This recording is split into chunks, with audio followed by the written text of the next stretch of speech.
Malaysia 370, good morning. Malaysia 370, standby.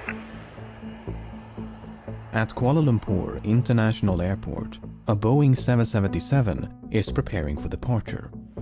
Malaysia 370, request level. 370, we are ready, requesting flight level 350 to Beijing. Malaysian Airlines Flight 370 is a daily passenger flight between Kuala Lumpur, Malaysia and Beijing, China. 370, 32 right of takeoff. Nice. That's alright, Captain Malaysia 370, thank you. 42 minutes past midnight, Flight 370 is given clearance to depart. On board are Captain Zahari Ahmad Shah, First Officer Fariq Abdul Hamid, 10 cabin crew members, and 227 passengers. Number control, Malaysian 370. Malaysian 370, Lumpur radar, good morning, climb flight level 250. Morning, level 250, Malaysian 370. Malaysian 370, climb flight level 350. Level 350, Malaysian 370. Less than an hour into the flight, the plane is cruising over the South China Sea at an altitude of 35,000 feet. The night sky is clear and the weather is calm. Flight 370 is then instructed to signal air traffic control in Ho Chi Minh, Vietnam, as it is about to enter Vietnamese airspace. The flight controller in Kuala Lumpur says goodnight, with no sign that anything should be amiss. Malaysian 370, maintaining level 350. Malaysian 370. Malaysian 370, maintaining level 350. Malaysian 370. Malaysian 370, contact Ho Chi Minh 120.9, good night. Good night, Malaysian 370. 1 minute and 43 seconds later, the aircraft suddenly vanish from radar screens at Kuala Lumpur, Ho Chi Minh, and Bangkok. This form of positional tracking depends on a signal being emitted by one of two transponders aboard a plane, and so its disappearance would suggest both transponders ceased to function, or the system was manually deactivated by someone on board. All subsequent attempts to contact and ascertain the whereabouts of Flight 370 are unsuccessful. The aircraft has seemingly vanished without a trace. After missing its scheduled time of arrival in Beijing some 4 hours later, Flight 370 is officially declared missing. And in the wake of that announcement, the most expensive search effort in aviation history is about to commence.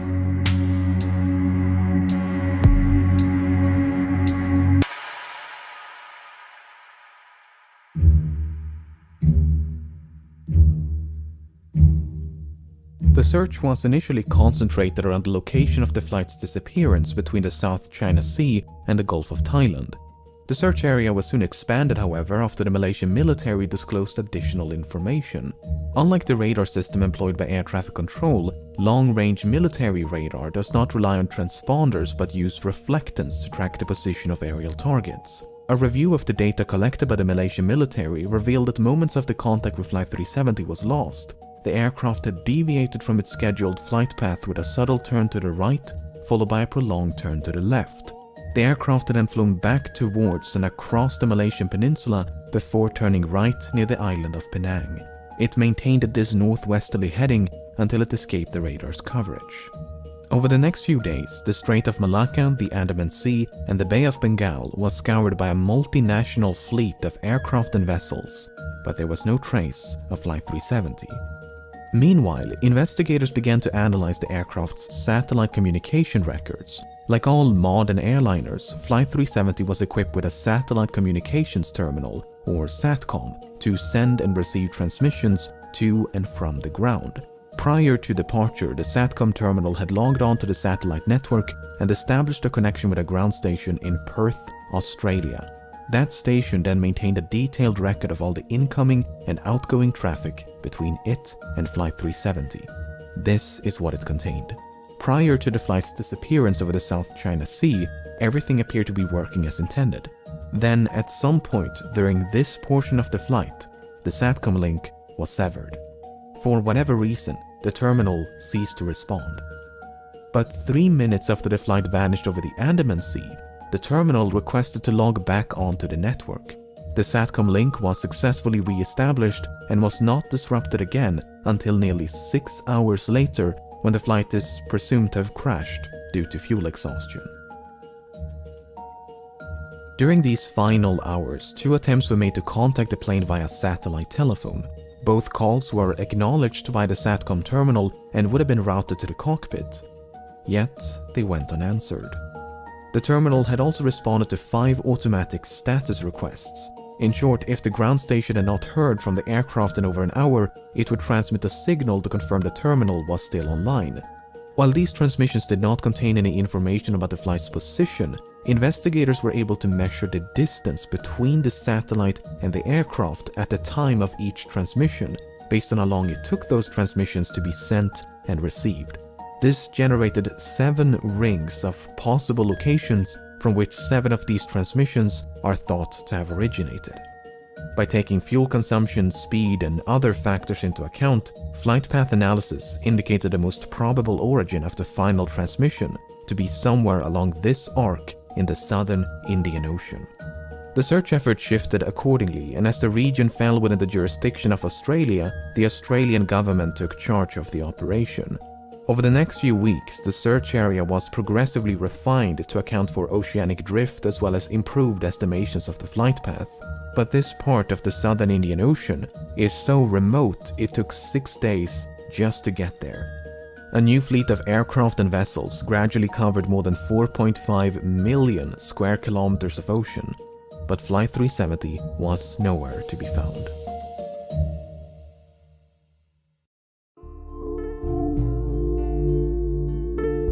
If the impact with the ocean had been sufficiently forceful, it was possible the resulting sound had been recorded by underwater listening devices known as hydrophones. This possibility was investigated, and 4 hydroacoustic monitoring stations had recorded something.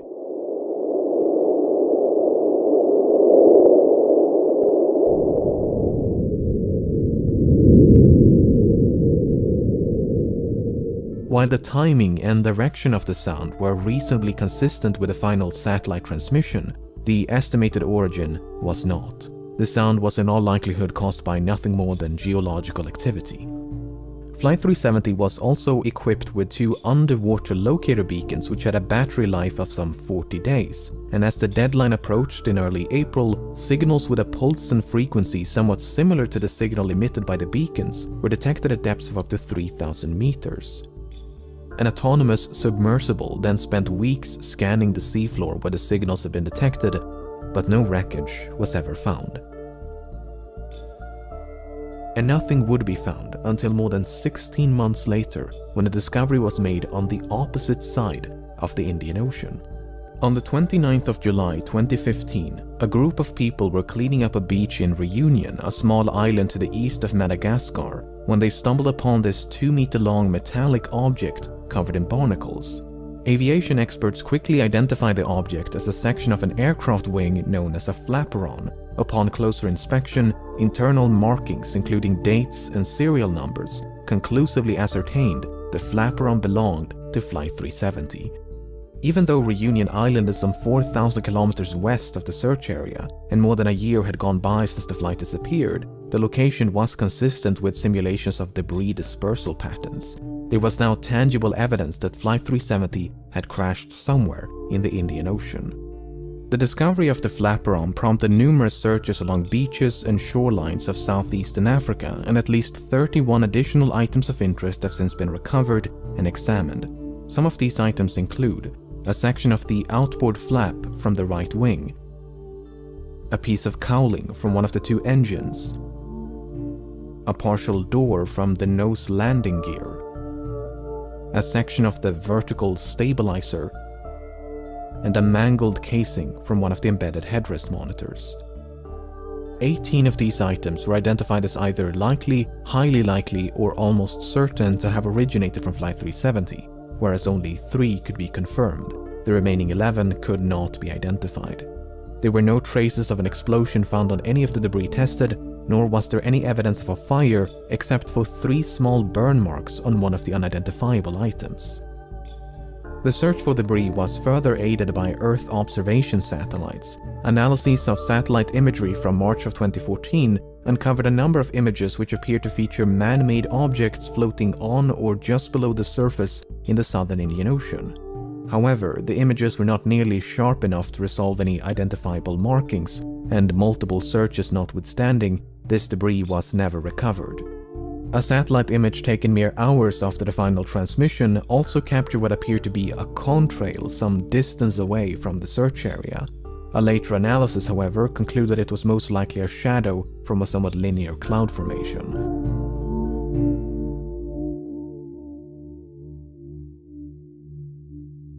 The underwater portion of the search continued for months and eventually years before it was finally suspended in early 2017, by which point some 120,000 square kilometers of seabed had been scrutinized.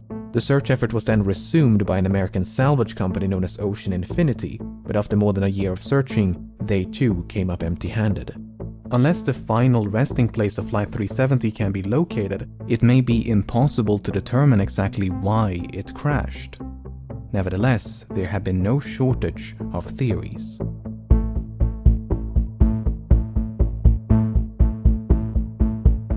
On the day of the disappearance, two of the passengers raised suspicion as they had boarded the flight with stolen passports, which immediately prompted concerns of a hijacking. But investigators were unable to link the two men to any terrorist organizations and soon determined they had traveled under false identities because they were seeking asylum, not due to any nefarious intent. Similar suspicions were raised when one of the passengers were identified as a flight engineer who might have possessed the necessary expertise to take control of a Boeing 777. Apart from the 239 persons on board, Flight 370 carried nearly 11 metric tons of cargo. Among the items listed on the flight manifest was a shipment of lithium-ion batteries, which led some to suspect a fire might have broken out mid-flight. For instance, the crash of UPS Airlines Flight 6 in September of 2010 was the result of a fire that was ignited by a pallet of lithium-ion batteries. Another potential source of ignition would be an electrical malfunction. The crash of Swiss Air Flight 111 in September of 1998 is thought to have been caused by a fire within the electrical wiring above the cockpit. The fire damaged and disabled multiple avionics systems, including the transponders and SATCOM. In the case of Flight 370, the sudden loss of communication and subsequent deviation from its scheduled flight path might have been a direct response to a fire. The two pilots may have turned back towards Malaysia to attempt an emergency landing at the nearest suitable airport. But no such attempt was ever made. Instead, Flight 370 kept going and remained aloft for another 6 hours. Some have theorized the crew might have been incapacitated by a sudden or gradual loss of cabin pressure. For instance, when Helios Airways Flight 522 failed to pressurize in August of 2005, the pilots quickly fell unconscious. Yet the aircraft continued to fly on autopilot for more than 2 hours until it ran out of fuel. Airline pilots are of course trained for such an event. In the event of cabin depressurization, an automatic system is designed to deploy oxygen masks to give the pilots enough time to perform an emergency descent to a more breathable altitude. The data recorded by the Malaysian military radar does indeed contain altitude information, but it is highly inconsistent. In fact, the Boeing 777 is incapable of performing the extreme altitude fluctuations recorded. At one point, the aircraft exceeded its maximum operating altitude by more than 15,000 feet, before making a 50,000 feet nosedive in less than a minute. Attempts to recreate these maneuvers on a flight simulator were unsuccessful, and thus the data was deemed inaccurate and unreliable. If Flight 370 did lose cabin pressure at 35,000 feet, and the pilots were incapacitated before descending to a more oxygenated altitude, it might explain why the aircraft remained aloft for as long as it did. What is a bit more difficult to explain, however, are these alterations in heading. Flight simulations have established the aircraft must have been under manual control during the initial left turn, as the bank angle or inclination of that turn was beyond the limits of the autopilot. Subsequent turns, however, could have been either manual or automatic. But for the autopilot to have made these course corrections, someone with the requisite knowledge must have programmed it to do so. The only other alternative is that the aircraft was in fact under manual control.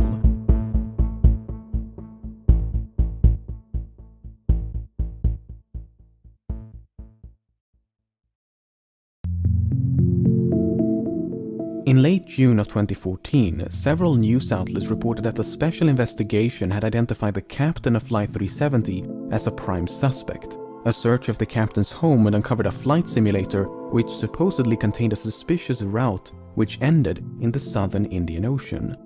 At the time, there was no official acknowledgement that such a route had been recovered, and a lengthy public report issued by the Malaysian government in 2015 made no mention of such a discovery. Then, in 2016, confidential documents pertaining to a forensic examination conducted by the Royal Malaysia Police in May of 2014 was leaked to the media. These documents made it clear that such a route had not only been recovered, but thoroughly examined. Soon thereafter, the Malaysian government confirmed the existence of this simulated flight path, and this is what it looks like. It should come as no surprise that many regard this as damning evidence of premeditation, but according to investigators, it is not quite so evident. The data recovered consists of 7 coordinates, 2 in Kuala Lumpur, 2 in the Strait of Malacca, 1 in the Bay of Bengal, and 2 in the southern Indian Ocean. The data was reconstructed from a file that had been automatically generated and saved by the simulation software a month before the incident. However, it's not clear whether the coordinates originate from the same flight session. In other words, it might not be correct to simply trace a continuous line between these 7 coordinates, as they could be from separate sessions. The forensic examination by the Royal Malaysia Police simply concluded no activity captured conclusively indicate any kind of premeditated act pertaining to the incident of MH370.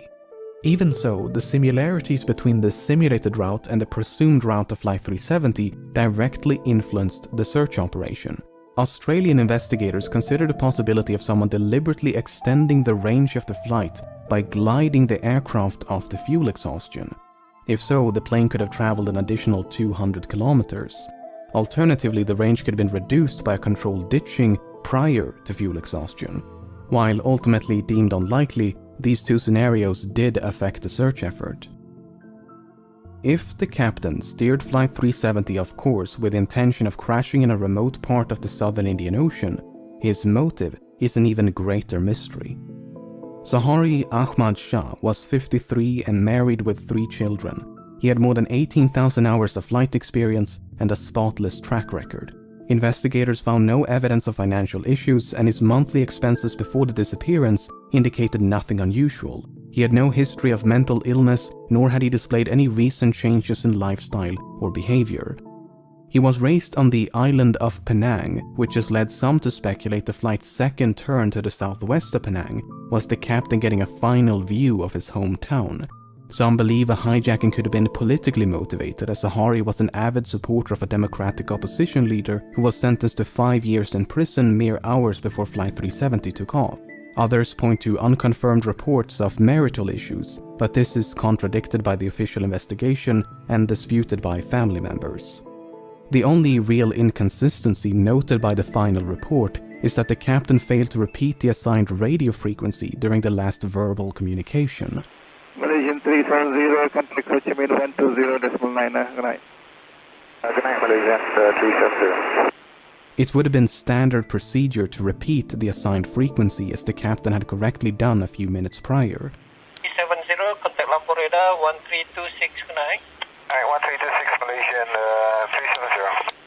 Whether this omission is indicative of anything but a mistake is anyone's best guess.